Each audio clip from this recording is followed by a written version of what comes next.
സ്നേഹസ്വരൂപനാം യേശു, ദിവ്യകാരുണ്യമായോസ്തിയിൽ വാഴുന്ന സ്നേഹസ്വരൂപനാം യേശു, അണയേണമേ എന്നിൽ നിൻ കൃപാമാരിനി ചൊരിയണമേ എൻ്റെ ഹൃത്തിൽ, ദിവ്യകാരുണ്യമായോസ്തിയിൽ വാഴുന്ന സ്നേഹസ്വരൂപനാം യേശു.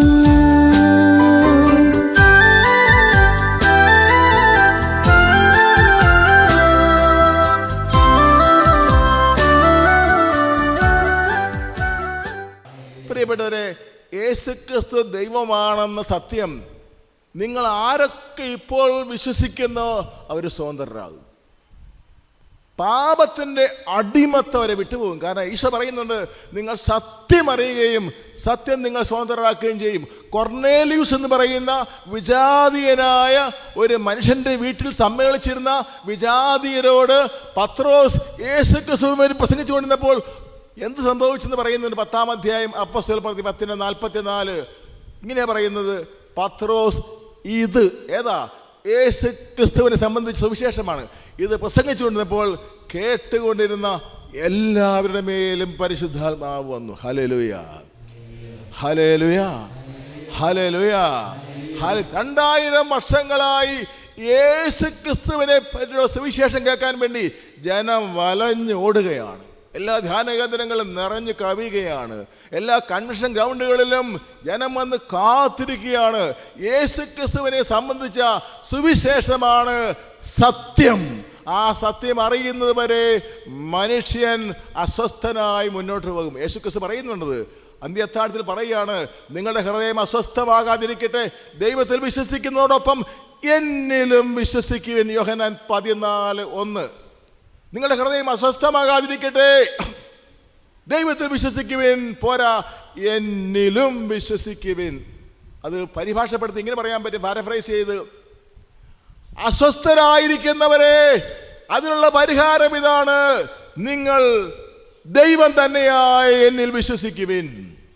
ഇതല്ലേ അന്ന് ഫിലിപ്പിയ ദേശത്തെ ജയിലിലടയ്ക്കപ്പെട്ട പൗലോസും സീലാസും അർദ്ധരാത്രി വരെ കർത്താവിനെ ആരാധിച്ചുകൊണ്ടിരിക്കുമ്പോൾ ഒരു ഭൂകമ്പമുണ്ടായി. ജയിലിൻ്റെ അടിത്തറ തകർന്നു. ജയിലിലെ എല്ലാ സെല്ലുകളും തന്നെ തുറന്നു. ജയിൽവാസികളെല്ലാം രക്ഷപ്പെട്ടെന്ന് കരുതി ജയിൽ സൂപ്രണ്ട് വാളൂരി സ്വയം തന്നെ കൊല്ലാൻ ശ്രമിച്ചപ്പോൾ പൗലോസ് ഇടപെട്ട് പറയുന്നുണ്ട്, വേണ്ട വേണ്ട, ഞങ്ങൾക്ക് അവിടെ ഉണ്ട്. ഉടനെ ആ ജയിൽ സൂപ്രണ്ട് കുറ്റവാളികളായി കണ്ടിരുന്ന പൗലോസിന്റെ മേൽ മുട്ടുകുത്തിക്കൊണ്ട് പറയുകയാണ്, സഹോദരന്മാരെ, രക്ഷ പ്രാപിക്കാൻ ഞങ്ങൾ എന്ത് ചെയ്യണം? അയാളുടെ വായിന്ന് വാക്ക് കേട്ടോ. പൗലോസിനെ അവിടെ ജയിൽ കുറ്റവാളിയായിട്ട് അടച്ചിട്ടിരിക്കുകയാണ് ഈ മനുഷ്യൻ. ഇപ്പോൾ അയാൾ പൗലോസ് തമ്മിൽ മുട്ടുകുത്തി ചോദിക്കുകയാണ്, സഹോദരന്മാരെ, രക്ഷ പ്രാപിക്കാൻ ഞങ്ങൾ എന്ത് ചെയ്യണം? പൗലോസ് ഉടനെ കൊടുത്ത മറുപടി, കർത്താവായ യേശുവിൽ നീ വിശ്വസിക്കുക, നീ രക്ഷപ്പെടും, നിന്റെ കുടുംബവും രക്ഷപ്പെടും. പ്രൈസ് ദി ലോർഡ്, ഹല്ലേലൂയ. പൗലോസ് വെച്ച് വാക്ക് ശ്രദ്ധിക്കുക, യേശുവിൽ വിശ്വസിക്കുക എന്നല്ല പറയുന്നത്. പിന്നെയോ, കർത്താവായ യേശുവിൽ വിശ്വസിക്കുക, അപ്പോൾ നീയും നിന്റെ കുടുംബവും രക്ഷപ്പെടും. അതായത് യേശു ദൈവം തന്നെയാണെന്ന് വിശ്വസിക്കുക. സത്യ ദൈവത്തിൽ നിന്നുള്ള സത്യദൈവമെന്ന് കോൺസ്റ്റാന്റിനോപ്പിൾ സൂനകദോസിൽ പിതാക്കന്മാർ ഏറ്റുപറയുന്നുണ്ട്. യേശു ക്രിസ്തു ദൈവപുത്രനാണ്, but at the same time he's a truly God, true God from true God. അങ്ങനെയാണ് പറഞ്ഞിരിക്കുന്നത്. He's true God from true God. സത്യ ദൈവത്തിൽ നിന്നുള്ള സത്യദൈവം. ഹല്ലേലൂയ, ഹല്ലേലൂയ, ഹല്ലേലൂയ, ഹല്ലേലൂയ. റോമ സാമ്രാജ്യത്തിൽ മതപീഡന കാലത്ത് റോമൻ ചക്രവർത്തിയെ ദൈവമായി ആരാധിക്കണമെന്നതായിരുന്നു പൊതു നിയമം. റോമൻ ചക്രവർത്തി ദൈവമായി ആരാധിക്കാത്ത ആരെങ്കിലും ഉണ്ടെങ്കിൽ അവരെ തിളച്ച എണ്ണയിലേക്ക് ജീവനോടെ ഇട്ട് കൊല്ലണം, അല്ലെ സിംഹങ്ങളുടെ വായിലേക്ക് എറിയണം, അല്ലെങ്കിൽ തിളച്ച അടിയിൽ തീ കൊടുത്ത വലിയ മേശ പോലെയുള്ള ആ ദോശക്കല്ല് നമ്മൾ പറയും, അതുപോലെയുള്ള ഇതിലേക്ക് മനുഷ്യനെ ഇട്ട് ചുട്ട് കൊല്ലുകയാണ്. പക്ഷെ ക്രൈസ്തവരെന്ത് പറഞ്ഞു? റോമൻ സീസർ അല്ല ദൈവം, യേശുക്രിസ്തുവാണ് ദൈവം. യേശുക്രിസ്തുവാണ് ദൈവം എന്ന് പറഞ്ഞവരെ കൊന്നു. 2015 നിങ്ങൾ വായിച്ചതാണല്ലോ, നിങ്ങൾക്കറിയാമല്ലോ, 21 ക്രൈസ്തവ യുവാക്കൾ വധിക്കപ്പെട്ടത്. അവർ ഈജിപ്തുകാരാണ്. ലിബിയയിൽ അവർ കൺസ്ട്രക്ഷൻ വർക്ക് ചെയ്തുകൊണ്ടിരിക്കുകയാണ്. എല്ലാവരും വെള്ളക്കാരാണ്, വൈറ്റ്സാണ് അവരെല്ലാവരും. അവരുടെ വീഡിയോ എല്ലാം പുറത്ത് വന്നിട്ടുണ്ട്. അവരിപ്പോൾ മാർട്ടേഴ്സാണ് അവരുടെ സഭയിലെ, കോപ്റ്റിക് സഭയിലെ രക്തസാക്ഷികളായി അവരുടെ പാത്രിയർക്കീസ് അവരെ പ്രഖ്യാപിച്ചു കഴിഞ്ഞു. അവർ കൺസ്ട്രക്ഷൻ വർക്ക് ജോലി ചെയ്തുകൊണ്ടിരിക്കുമ്പോഴാണ് IS ഭീകരർ ഒന്ന് അറസ്റ്റ് ചെയ്യുന്നത്. അവരെ കൊണ്ടുപോയി ക്യാമ്പിൽ കൊണ്ടുവന്ന് ചോദിക്കുകയാണ്, ഹു ആർ യു? ഈ ഭീകര ലീഡേഴ്സ് ചോദിക്കുന്നതിന് അർത്ഥം which nationality you belong to എന്നാണ് ചോദ്യം. അതായത് ഓരോ രാജ്യത്തോടുള്ള ഇവരുടെ പോളിസീസ് വ്യത്യാസമുണ്ട്. ഈ ചെറുപ്പക്കാർ ചോദിച്ചത് ഹു ആർ യു എന്ന് ചോദിക്കുമ്പോൾ അവർ പറയേണ്ടിയിരുന്നത് വി ആർ ഫ്രം ഈജിപ്റ്റ് എന്ന് പറഞ്ഞാൽ രക്ഷപ്പെടാമായിരുന്നു. പക്ഷേ ഈ ചെറുപ്പക്കാർ തങ്ങളെ പിടികൂടിയിരിക്കുന്നത് ഇസ്ലാമിക് സ്റ്റേറ്റ് ഭീകരർ എന്ന് അറിഞ്ഞുകൊണ്ട് പറഞ്ഞ വാക്കെന്താണ്? Sir, we are Christians. ഇത് കേട്ട ഉടനെ ഭീകര നേതാക്കന്മാർ ഇവരെ മുട്ടുകുത്തേക്ക് നിർത്തി. മെഡിറ്ററേനിയൻ ആ നദീതീരത്ത് മുട്ടുകുത്തേക്ക് നിർത്തി അർത്ഥനഗ്നരായി. എന്നിട്ട് ഓരോരുത്തരെയും കഴുത്തേൽ ഓരോ കൊലക്കത്തി കൊണ്ടുപോയി മുട്ടിച്ചങ്ങ് വെച്ചിട്ട് പറഞ്ഞു, യേശുക്രിസ്തുവിനെ ഉപേക്ഷിക്കുമെന്ന് പറയുക. അങ്ങനെ പറഞ്ഞാൽ ഈ കത്തി മാറ്റാം, നിങ്ങൾക്ക് രക്ഷപ്പെടാം. അല്ലെങ്കിൽ ഈ സെക്കൻഡിൽ നിങ്ങൾ 21 പേരെയും വധിക്കും. ഇത് പറഞ്ഞിട്ട് ഈ ചെറുപ്പക്കാർക്ക് ഒരു ഭാവ വ്യത്യാസമാണ്, കൂളായിട്ട് നിൽക്കുകയാണ്. അപ്പോൾ ഇവർക്ക് തോന്നി പറഞ്ഞത് മനസ്സിലായില്ലായിരിക്കും എന്ന് വിചാരിച്ചു. ഇവർ പറഞ്ഞു, നിങ്ങളെ കൊല്ലാൻ പോവുകയാണ് ഇപ്പം തന്നെ, യേശുവിനെ തള്ളി പറഞ്ഞില്ലെങ്കിൽ. ഉടനെ 20 ചെറുപ്പക്കാരുടെ ചിരിച്ചുകൊണ്ട് ഇങ്ങനെ പറഞ്ഞു, sir, we are more than happy to die for Christ in your hands. യേശുക്രിസ്തുവിന് വേണ്ടി അവൻ ദൈവമാണെന്ന് പ്രഖ്യാപിച്ചുകൊണ്ട് മരിക്കാൻ ഞങ്ങൾ സന്തോഷത്തോടെ ഇഷ്ടപ്പെടുന്നു. ഞാൻ ആ വീഡിയോ കണ്ട് എനിക്ക് വല്ലാത്ത വിഷമായി പോയി. ഒന്ന് ഉറങ്ങാനും പറ്റിയില്ല, ഭക്ഷണം കഴിക്കാൻ പറ്റിയില്ല. 20 തലകളും ഒരേ സമയത്ത് ഛേദിക്കപ്പെട്ടു. അത് കണ്ടു നിന്നിരുന്ന ഒരുത്തനുണ്ടായിരുന്നു, എൻ്റെ പേര് ഞാൻ മറന്നുപോയി, കർത്താവേ. അവനൊരു ആഫ്രിക്കനായിരുന്നു. അവൻ മാത്രം മാറി നിൽക്കുകയാണ്. ഇവരെ 20 പേരെയും കൊന്ന ശേഷം ഈ ഭീകര വ്യൂഹം അവൻ്റെ അടുത്ത് നിന്ന് ചോദിച്ചു, വാട്ട് അബൌട്ട് യു എന്ന് ചോദിച്ചു. ഐരഗോ, അവൻ്റെ പേര് ഐരഗോയാണ്, ഐരഗോ. അവൻ പറഞ്ഞു, എന്നെ മാമൂസ മുക്കിയിട്ടുണ്ടെന്നേ ഉള്ളൂ, ഞാൻ പള്ളിയിൽ പോകാറില്ല, എനിക്ക് വിശ്വാസമില്ല. പക്ഷേ എൻ്റെ ഈ സുഹൃത്തുക്കൾക്ക് യേശുവിനെ തള്ളി പറഞ്ഞുകൊണ്ട് രക്ഷപ്പെടാമായിരുന്നിട്ടും യേശുവിനെ ഏറ്റുപറഞ്ഞുകൊണ്ട് വധിക്കപ്പെട്ട് കണ്ടപ്പോൾ എൻ്റെ രക്തം തിളയ്ക്കാൻ തുടങ്ങി. യേശുവിന് വേണ്ടി എനിക്കും മരിക്കണം. Price the Lord, price the Lord. അവരെയും അവന് കൊന്നു. ക്രൈസ്തവ യുവതീവാക്കന്മാരുടെ രക്തം എന്ന് പറയുന്നത് ക്രിസ്തുവിന് വേണ്ടി തിളയ്ക്കുന്ന രക്തമാണ്. നോക്കുക, ആ ഈജിപ്തുകാരായ പാവപ്പെട്ട ചെറുപ്പക്കാർ എന്തിനാണ് ലിബിയ ജോലിക്ക് പോയത്? ജീവിതസന്ധാരണത്തിന് വേണ്ടി. ഒരുപക്ഷെ അപ്പനോ അമ്മയോ ഒരു സർജറിക്കുള്ള പൈസ ഉണ്ടാക്കാനായിരിക്കാം, അല്ലെങ്കിൽ മക്കൾക്ക് വിദ്യാഭ്യാസം കൊടുക്കാൻ വേണ്ടിയായിരിക്കാം, അല്ലെങ്കിൽ സ്വന്തം സഹോദരി വിവാഹം കഴിച്ചയക്കാൻ വേണ്ടിയായിരിക്കാം. അതെല്ലാം അവർ മറക്കുകയാണ്. യേശുക്രിസ്തുവിന് വേണ്ടി ജീവൻ പോലും കളയാൻ മടിയില്ലാത്തവരായിരിക്കണം ക്രൈസ്തവ യുവതീവാക്കന്മാർ. ഹല്ലേലൂയ. 1, 2 പ്രിയപ്പെട്ടവരെ, എണ്ണാൻ പറ്റാത്തത്ര യുവതീവാക്കന്മാർ ഇതിനകം ക്രിസ്തുവിന് വേണ്ടി വധിക്കപ്പെട്ടിട്ടുണ്ട്. നമ്മൾ വിചാരിക്കുന്നത് എല്ലാവരും തെറ്റിലാണെന്ന്. അങ്ങനെയല്ല. യേശുക്രിസ്തുവിനെ സ്നേഹിക്കുന്ന, അവന് വേണ്ടി സർവ്വതും ത്യജിക്കുന്ന. ഞാൻ ഒരിക്കൽ മെക്സിക്കോ സിറ്റിയിൽ ഒരു ധ്യാനം നടത്താൻ പോയ അവസരത്തിൽ ഒരു കോൺവെൻറ്റിലേക്ക് എനിക്ക് വിളി കിട്ടി. വെളുപ്പിനെ 5 മണി കുർബാന അർപ്പിക്കാവെന്ന് ചോദിച്ചുകൊണ്ട് 100-ലേറെ കന്യാസികളുണ്ടെന്ന് പറഞ്ഞു അവിടെ. അപ്പം ഞാൻ ഒറ്റയ്ക്കാണ് മെക്സിക്കോ സിറ്റിയിൽ ഗോഡലപ്പേ ട്രെയിനിൻ്റെ അടുത്ത് ധ്യാനം നടത്തി. ഞാൻ ആകെ അവശനായി, എനിക്ക് തീരെ വയ്യ. എന്നിട്ട് ഈ കേട്ടപ്പോൾ എനിക്ക് പെട്ടെന്ന് തോന്നി, അപ്പോൾ ഞാൻ താമസിക്കുന്നത് 1 മണിക്കൂർ യാത്ര ചെയ്തിട്ട് വേണം കുർബാന അർപ്പിക്കാൻ. 4 മണിക്ക് യാത്ര ചെയ്യണം. അപ്പോൾ 3:30 എഴുന്നേക്കണം. 3:30 വെളുപ്പിന് എഴുന്നേറ്റ് 4 മണിക്ക് യാത്ര ചെയ്ത് 5 മണിക്ക് കോൺവെൻറ്റ് പോയി കുർബാന അർപ്പിക്കണം. ഞാൻ കുർബാന അർപ്പിക്കാൻ ചെന്നപ്പോൾ ഇനി കുർബാന വരാൻ പറ്റുന്നില്ല. ഞാൻ കുർബാന സമയത്ത് കരഞ്ഞു പോവുക. അറിയാതെ കണ്ണിങ്ങനെ, എനിക്ക് പുസ്തകം നോക്കാൻ പറ്റുന്നില്ല, വായിക്കാൻ പറ്റുന്നില്ല. 100 ചില്ലവാനും ചെറുപ്പക്കാരികളായ കന്യാസികളാണ് ആ കുർബാനയിൽ പങ്കെടുത്തത്. കുർബാന കഴിഞ്ഞപ്പോൾ അതിൻ്റെ മദർ സുപ്പീരിയർ മലയാളിയാണ്. എൻ്റെ അടുത്തൊന്ന് ചോദിച്ചു, അച്ഛന് വല്ലതും എന്താ അച്ഛോ എന്ന് ചോദിച്ചു. ഞാൻ കരയാൻ അവർക്ക് മനസ്സിലായി. ഞാൻ പറഞ്ഞു, എൻ്റെ സിസ്റ്റർ എനിക്കറിയത്തില്ല, എനിക്ക് എക്സ്പ്ലെയിൻ ചെയ്യാൻ അറിയാൻ പാടില്ല, എനിക്ക് കരയാനേ പറ്റുന്നുള്ളൂ. അപ്പോൾ സിസ്റ്റർ പറഞ്ഞു, അച്ഛോ ഈ നിൽക്കുന്ന 100-ലധികം വരുന്ന ഈ ചെറുപ്പക്കാരുള്ള കന്യാസ്ത്രീകളെല്ലാം അമേരിക്കൻസാണ്. അവർ അറ്റോർണീസോ ഡോക്ടേഴ്സോ എൻജിനീയേഴ്സൊക്കെ ആയിരുന്നവരാണ്, ഒരുപാട് ഡോളർ ശമ്പളം വാങ്ങിയിരുന്നവരാണ്. പക്ഷേ അവരിവിടെ വന്നിരിക്കുന്നത്, ഈ നമുക്കറിയാലോ, ഈ മെക്സിക്കോ സിറ്റി ഡ്രഗ് രാജ്യമാണ്. ആണും പെണ്ണും എല്ലാം വലിയ തോതിൽ ഡ്രഗ് ഉപയോഗിക്കും. അപ്പോൾ പ്രണയിച്ച് നടക്കുന്നവർ കണ്ടമാനം ഡ്രഗ് ഉപയോഗിക്കുന്നു, അത് ഗർഭം ധരിക്കുന്നു, കുഞ്ഞുങ്ങളെ പ്രസവിച്ച് കൊണ്ടുപോയി ചവറ്റ് കൂനയിലെറിയും. ഞങ്ങളെ കാണിച്ചു സിസ്റ്റേഴ്സ് ജീപ്പ് കൊണ്ടുപോയി, വെളുപ്പിനെ ജീപ്പുമായിട്ട് പോയിട്ട് ഈ ചവറ്റുകുട്ടയിൽ നിന്നാണ് കുഞ്ഞുങ്ങളെ പെറുക്കൊണ്ട് പോയിരുന്നത്. ഈ കുഞ്ഞുങ്ങൾ മെൻ്റൽ റിട്ടാർഡാണ്. കാരണം ഈ ഡ്രഗ്സ് ഉപയോഗിച്ചുണ്ടായ കുഞ്ഞുങ്ങളായ കാരണം 24 hours വാ കൂട്ടാതെ കരയുന്ന കുട്ടികളാണ്. ഈ കന്യാസ്ത്രീകൾ മടത്ത് ചേർന്നത്, കന്യാസ്ത്രീ ആയത് ഈ മദർ പറയുക, അവർ മടത്ത് ചേർന്നത്, അവരുടെ പ്രൊഫഷൻ ഉപേക്ഷിച്ച് മടത്ത് ചേർന്നത് ഇങ്ങനെ സ്വന്തം പെറ്റ തള്ള വലിച്ചെറിയുന്ന ചോരക്കുഞ്ഞുങ്ങളെ മടിയിലിരുത്തി ലാളിച്ച് ക്രിസ്തുവിൻ്റെ രക്ഷാകരമായ സ്നേഹം പകരാൻ വേണ്ടി മാത്രം വന്നിരിക്കുന്നവരാണെന്ന് ഞാൻ പറഞ്ഞു. അതാണ് ഞാൻ കരയാൻ കാരണം. പ്രിയപ്പെട്ടവരെ, ലോകത്തെ വിസ്മയിപ്പിക്കുന്ന ഞെട്ടിപ്പിക്കുന്ന അതാണ് EMS നമ്പൂതിരിപ്പാട് പണ്ട് പറഞ്ഞിട്ടുണ്ട് ഇക്കാര്യത്തെ പറ്റി. അദ്ദേഹം പറയാണ്, ക്രിസ്തുവിനെ സംബന്ധിച്ച് അദ്ദേഹത്തിൻ്റെ കൃത്യം വേർഡ്സ് ഞാൻ കോട്ട് ചെയ്യാം. EMS നമ്പൂതിരിപ്പാട് പറഞ്ഞ വാക്കാണിത്. ക്രിസ്തുവിനെ സംബന്ധിച്ച് പ്രചരിച്ചിട്ടുള്ള കാര്യങ്ങൾ തലമുറകളോളം ജനങ്ങളെ ഇളക്കി മറിച്ചിട്ടുണ്ട് എന്ന സത്യം അവശേഷിക്കുന്നു.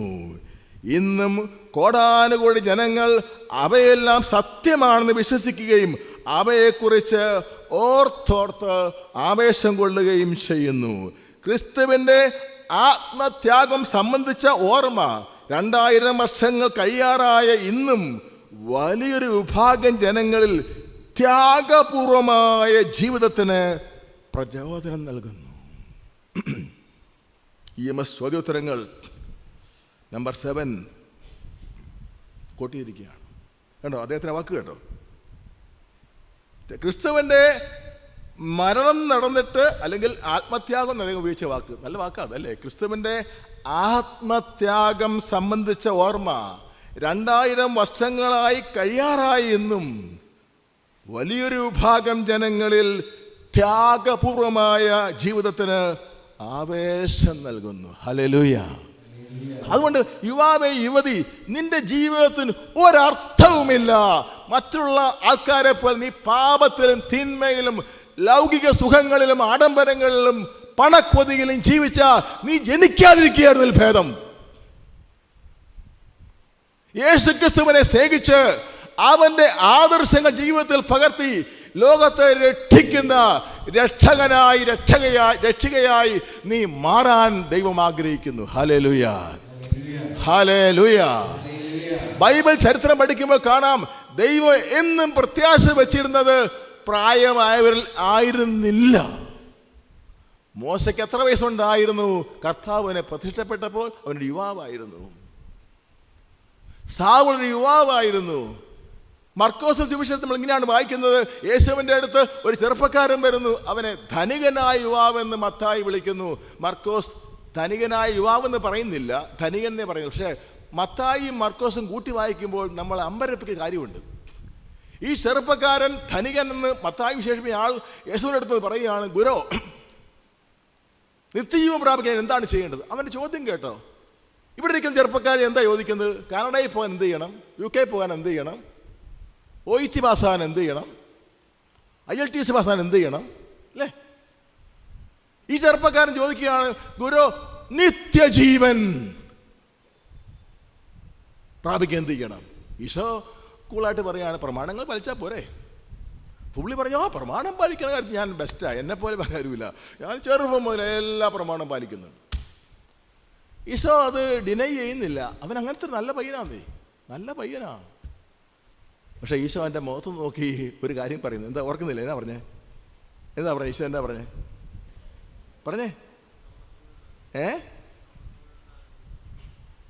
നീ പൂർണ്ണനാകാൻ ആഗ്രഹിക്കുന്നെങ്കിൽ, കണ്ടോ, നമുക്ക് എല്ലാവർക്കും പൂർണ്ണത ആവശ്യമുണ്ടല്ലേ. നമുക്ക് മാർക്ക് പരീക്ഷ എഴുതുമ്പോൾ നമുക്ക് പരീക്ഷ കോളം ഇറങ്ങിയിട്ട് മറിച്ച് നോക്കുക, അത് ശരിയായോ, ഇത് ശരിയായോ, അത് ശരിയായോ, അല്ലേ അല്ലേ അല്ലേ ശരിയല്ലേ? എന്താ എല്ലാ ഉത്തരവും പൂർണ്ണമാകണം, അല്ലേ അല്ലേ? കണ്ടിട്ടില്ലേ? ഞാൻ കണ്ടിട്ടുണ്ട് ഈ തിരക്ക് കൂട്ടുകാർ തമ്മിൽ ചോദിക്കുക, അതിൻ്റെ ഉത്തരം എന്താടി, എൻ്റെ ഉത്തരം എന്താടി, അതിൻ്റെ ഉത്തരം എന്താടി. കണ്ടോ, ഒരു പരീക്ഷ എഴുതുമ്പോൾ പോലും അത് പൂർണ്ണമാകാൻ നമുക്ക് ആഗ്രഹമുണ്ട്. മനുഷ്യ സഹജമാണ് പൂർണ്ണരാകുക എന്ന പെർഫെക്ഷൻ. കർത്താവ് പറയാണ്, നിനക്ക് പെർഫെക്റ്റ് ആകണമെങ്കിൽ, പൂർണ്ണനാകണമെങ്കിൽ നീ പോയി നിനക്കുള്ളത് എല്ലാം വിറ്റ് ബാങ്കിലിടുക എന്നാണ് പറഞ്ഞത്. പിന്നെ എവിടെ ഇടണം? പാവപ്പെട്ടവൻ്റെ കയ്യിലേക്ക് കൊടുക്കുക. അത് മുഴുവനും വിൽക്കാനാണ് പറയുന്നത്, അല്ലേ? ദശാംശം മാറ്റിവെക്കാൻ പറയുന്നുണ്ടോ? മുഴുവനും വിറ്റ്. എന്നിട്ട് വേദപുസ്തകം അതിനൊരു വാക്യം പറയുന്നുണ്ട്, അവനോട് സ്നേഹം തോന്നി.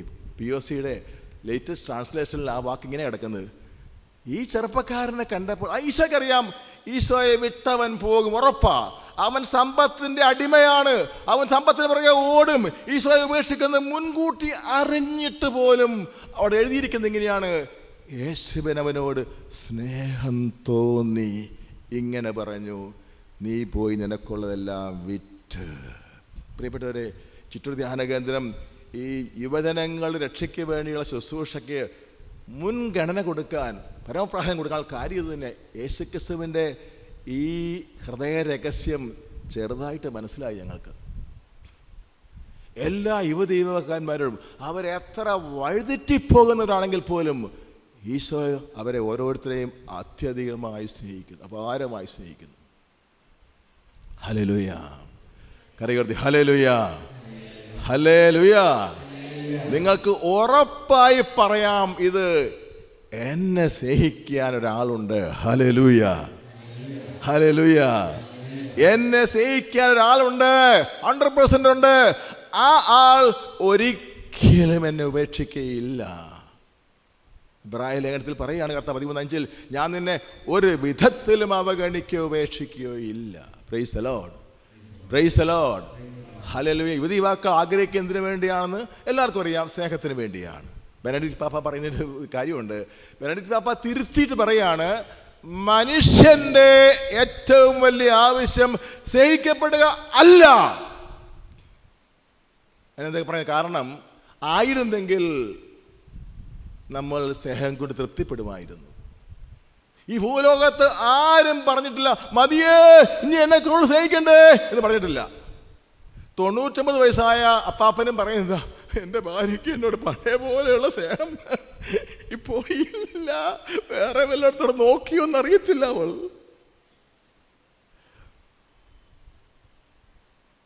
ബെനഡിക്ട് പാപ്പ പറയാണ്, സ്നേഹിക്കപ്പെടാ എന്നതല്ല മനുഷ്യൻ്റെ ആത്യന്തിക ആവശ്യം.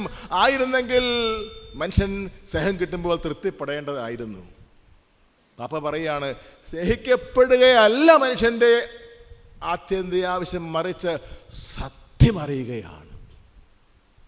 സത്യം അറിഞ്ഞാൽ ഹി ഈസ് സാറ്റിസ്ഫൈഡ്. എന്താണ് സത്യം? ആരാ സത്യം? ആരാ സത്യം? ഉറക്കെ പറഞ്ഞേ. യേശു മാത്രം പറഞ്ഞു, ഐ ആം ദ ട്രൂത്ത്. ഞാനാണ് സത്യം. ലോകത്ത് ഒരു പ്രവാചകനോ ഒരു മതസ്ഥാപകനോ ഒരു ദേവനോ ഒരിക്കലും പറയാൻ ധൈര്യപ്പെടാത്തൊരു കാര്യമാണിത്. I am the truth. ഞാനാണ് വഴിയും സത്യവും ജീവനും. Hallelujah, hallelujah. അപ്പോൾ ഈ യേശുക്രിസ്തുവിനെ കുഞ്ഞുനാൾ തന്നെ രക്ഷിതാവായി സ്വീകരിക്കാൻ ഭാഗ്യം ലഭിച്ച ജനതയാണ് നമ്മൾ. പക്ഷേ നമുക്ക് അതേപ്പറ്റി വേണ്ടത്ര അറിവില്ലാത്തത് കൊണ്ട് നമ്മൾ ഇതിൻ്റെ മഹത്വം മനസ്സിലാക്കുന്നില്ല. നീ